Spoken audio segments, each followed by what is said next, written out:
Hello friends, मैं हूं सुनील कुमार पांडे और आप सभी का एडू प्लांट में स्वागत है।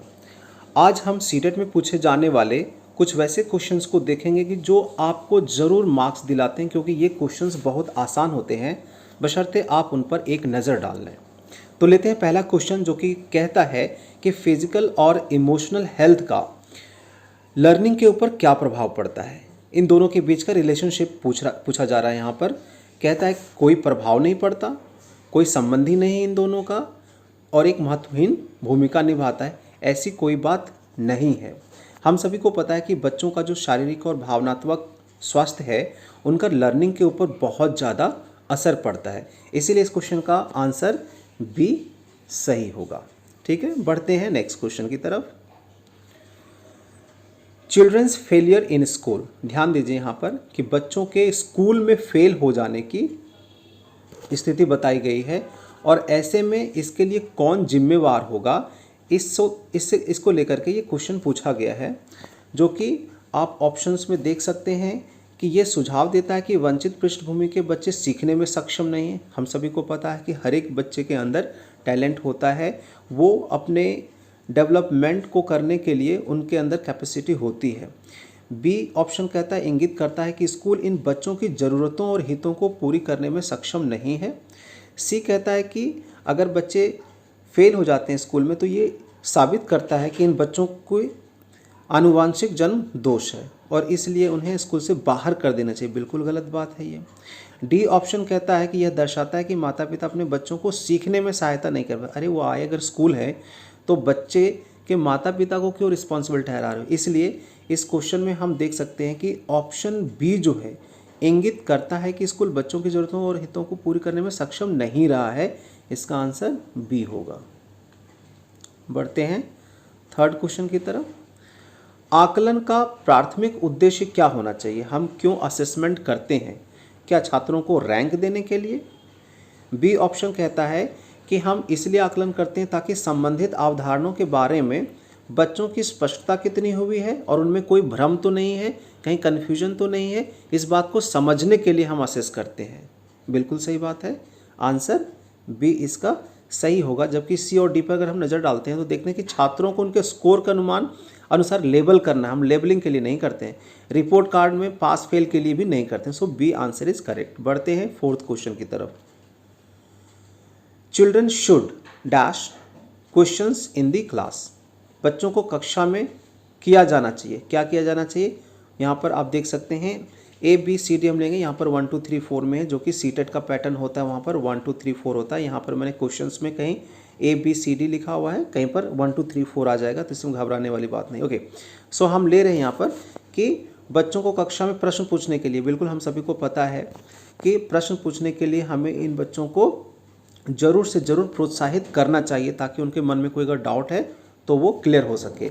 इसलिए जो बाकी के आंसर्स हैं, जैसे कि सेकंड में देखिए, प्रश्न पूछने के लिए हतोत्साहित करिए, अनुमति बिल्कुल मत दीजिए, प्रश्न पूछने से रोकिए, ये सारी गलत बातें हैं। इसका आंसर ए सही होता है, सभी को पता होगा। फिफ्थ क्वेश्चन लेते हैं कि बच्चों के सामाजिकरण में महत्वपूर्ण भूमिका कौन निभाता है। हम सभी को पता है कि परिवार से लेकर के जो आस पड़ोस के लोग हैं, स्कूल और मीडिया, ये सारे ही बहुत महत्वपूर्ण भूमिका निभाते हैं बच्चों के सोशलाइजेशन में, जहाँ की बच्चों को रहन सहन और समाज में कौन कौन सी स्थिति है, कौन कौन सी परिस्थितियाँ हैं, किसके हिसाब से हमें एडजस्ट होना है, ये सारी चीज़ों को बताने में ये सारी ही चीज़ें, मीडिया, स्कूल, परिवार, पड़ोस, सभी। इसलिए इसका आंसर होगा D, first second third fourth. Next question लेते हैं सिक्स्थ। बच्चों की गलतियाँ और भ्रांतियाँ, चिल्ड्रंस एरर एंड मिसकंसेप्शन क्या है। ये देखिए सारे ऑप्शंस यहाँ दिया हुआ है। शिक्षण अधिगम प्रक्रिया में एक महत्वपूर्ण कदम है। शिक्षण अधिगम प्रक्रिया में बाधा और अवरोध है। शिक्षण अधिगम प्रक्रिया में उपेक्षा की जानी चाहिए। उपेक्षा तो बिल्कुल नहीं की जानी चाहिए, क्योंकि हमें पता है कि हमारा एक चैप्टर हुआ करता था एरर एनालिसिस या मिसकंसेप्शंस को हम बहुत ही इम्पॉर्टेंट मानते थे, ताकि उससे हमें पता चल सके कि बच्चे को कहाँ पर मिसकंसेप्शन है और जो ये गलतियाँ करता है वो किस तरह की गलतियाँ करता है, ताकि हम इन चीज़ों से समझ करके एज अ टीचर हम उनमें इम्प्रूवमेंट ला सके। इसीलिए इसका ऑप्शन ए जो है, शिक्षण अधिगम प्रक्रिया में एक महत्वपूर्ण कदम है, जहाँ से कि हम बच्चों में और ज़्यादा इम्प्रूवमेंट ला सकते हैं। सो इसका आंसर होगा ए। चलते हैं नेक्स्ट क्वेश्चन की तरफ, 7th में।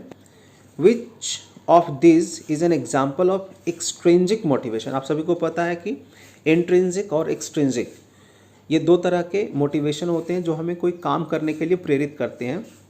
तो इंट्रिंजिक वो हुआ जो आपको अपने अंदर से ही फील करते हैं, आपको जो अवार्ड मिलता है वो अपने अंदर से ही मिलता है, जैसे कि आपको मज़ेदार लगे, खुश होते हो उसको कर करके, आपको लगता है कि नहीं मैं अपने आप में बहुत ज़्यादा इम्प्रूवमेंट ला रहा हूँ, इस चीज़ की हैप्पीनेस है, ये सारे इंट्रिंसिक हैं। लेकिन इसका ऑप्शन आप देखिएगा जो डी है वो ये कहता है कि मैं अपना गृह कार्य पूरा करता हूँ क्योंकि शिक्षक हमें प्रत्येक सत्री कार्य के लिए अंक देता है। ये देखिए अंदर से ये बात नहीं आ रही, ये बाहरी कोई चीज़ है जिसकी वजह से बच्चा यहाँ पर अभिप्रेरित हो रहा है। इसीलिए ये जो डी एग्जाम्पल है, डी ऑप्शन है, ये हमारा एक्सट्रिंजिक में आ जाएगा, इसका आंसर डी होगा। नेक्स्ट क्वेश्चन लेते हैं 8। सतत और व्यापक मूल्यांकन आप सभी ने पढ़ा होगा, कॉन्टिन्यूअस एंड कॉम्प्रिहेंसिव इवैल्यूएशन। ये क्या सिर्फ हम फॉर्मेटिव असेसमेंट करते हैं इसमें, या सिर्फ समेटिव असेसमेंट करते हैं, या दोनों ही करते हैं? आप सभी को पता है कि जब हम सीसी की बात करते हैं तो इसमें हम फॉर्मेटिव असेसमेंट, समेटिव असेसमेंट, साथ में स्कोलास्टिक और को स्कोलास्टिक हर तरह की बात करते हैं। इसीलिए अगर हम सारे ऑप्शंस यहाँ पर देखते हैं तो इसमें जो डी है, both formative and summative assessment using a wide variety of strategies, ये आंसर इसका सही हो जाएगा। नेक्स्ट क्वेश्चन लेते हैं। बाल केंद्रित शिक्षा शास्त्र को बढ़ावा देता है, पाठ्यपुस्तक पर विशेष निर्भरता के साथ, बच्चों के अनुभवों को प्रधानता देना है, रटने की बात सिखानी है, या लेबलिंग और वर्गीकरण करना है बच्चों के। तो ये सारे ऑप्शंस देखने के बाद आप सभी को आसानी से पता चल पा रहा होगा कि इसका जो ऑप्शन बी है कि बच्चों का जो एक्सपीरियंस है उस पर हमें बहुत ज़्यादा जोर देना है। जो बच्चे के अंदर किस तरह का प्रीवियस नॉलेज है उसी के आधार पर, जो प्रीवियस एक्सपीरियंसेस है उसी के आधार पर हम उनके एजुकेशन को, उनके लर्निंग को बढ़ाते हैं। सो इसका आंसर बी सही हो जाएगा। बढ़ते हैं नेक्स्ट क्वेश्चन की तरफ। 10th, एक समावेशी कक्षा में शिक्षकों को चाहिए, देखिए यहाँ पर इंक्लूसिव क्लासरूम की बात की जा रही है जहाँ पे हर तरह के बच्चे हैं, हर तरह के आईक्यू लेवल वाले, हर तरह के सोशियो इकोनॉमिक बैकग्राउंड वाले बच्चे हैं, हर तरह के फिजिकल और मेंटल एबिलिटी वाले बच्चे हैं। इंक्लूसिव क्लासरूम की हम बात कर रहे हैं और ये सारे ऑप्शंस अगर आप देखते हैं तो ए ऑप्शन कहता है कि विश्वास करें कि प्रत्येक बच्चे में अपनी क्षमता और शक्ति के अनुसार सीखने की क्षमता है। ये बहुत अच्छी बात कह रहा है। देख लेते हैं आगे के ऑप्शंस भी। विकलांग शिक्षार्थियों के प्रति दया और सहानुभूति का रवैया दिखाना, कितनी गलत बात है ये। हम उसको ये हमेशा फील करवा रहे हैं कि आप दया के पात्र हो, ये तो होगा ही नहीं। सी देखते हैं, बच्चों को वर्गीकृत करने के लिए विकलांग बच्चा एक को कहिए, एक ग्रुप को मंदबुद्धि बच्चा कहिए, इस तरह का लेवल हम यूज कर सकते हैं? बिल्कुल नहीं कर सकते। और डी कहता है कि प्रतिभाशाली और प्रतिभावान जो बच्चे होते हैं उन पर ही हमें सिर्फ ध्यान देना है, ये भी नहीं करना गलत। सो इसका आंसर आप सभी को बहुत आसानी से पता होगा, ए होगा कि हमें विश्वास करना चाहिए कि प्रत्येक बच्चे की क्षमता जो है और शक्ति के अनुसार सब में सीखने की शक्ति है, उसको हम आगे बढ़ा सकते हैं उनको। ठीक है, नेक्स्ट क्वेश्चन हम ले रहे हैं 11th।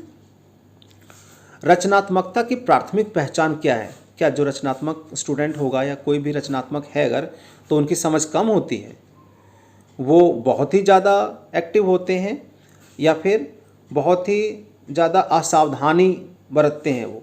ये सारी बातें गलत है। वो अलग तरीके से सोचते हैं कि अगर एक पेपर है तो हम किस किस तरह से इस पेपर का इस्तेमाल कर सकते हैं, अगर कोई एक बात है तो उसको हम किस अलग अलग तरीके से समझ सकते हैं। सो जो डाइवर्जेंट थिंकिंग है, आप ध्यान रखिए इसको, डाइवर्जेंट थिंकिंग इसका सही जवाब होगा। चलिए लेते हैं लास्ट क्वेश्चन।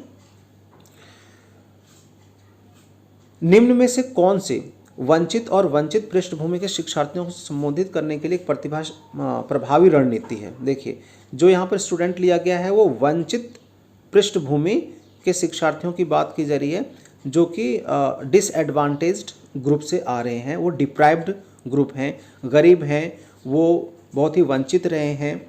तो ऐसे में कौन सा उपाय जो है वो बहुत ही इफ़ेक्टिव होगा उनको आगे पढ़ाने के लिए, आगे समझाने के लिए?